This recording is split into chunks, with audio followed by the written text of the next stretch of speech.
Hello everybody and welcome back to another tutorial from Mr. Petrimo. Today is a really cool whiteboard feature that is built into Google Meets now. This one is very short and quick, and I'm going to show you real fast how to do that. You start your Google Meet. I'm going to try to zoom in a little bit so you can see all of the toolbars. You're going to start your Google Meet, and then you're going to go down to your three dots down in the bottom right corner and click that open, and you have a new whiteboard open a jam button right here built into Google Meets. So I can start a new whiteboard from here, or I can choose one from my drive. But the magic in starting a new whiteboard right here, watch this. It's going to take a hot second to create your jam.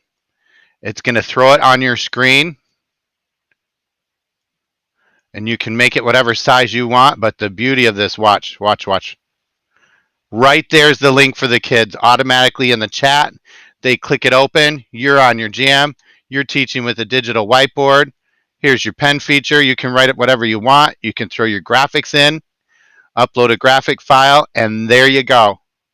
You can also share it with the class if you want them to be able to edit it. This is a fantastic new feature, and it is awesome. I hope you are going to enjoy this one as I do, especially a lot of remote teachers who have struggled with finding a good whiteboard application. This is all built right into Google. It's recorded. You can share it out when you're done. Fantastic. All right, thank you and have a good night. Hope you enjoy this one. This one's great.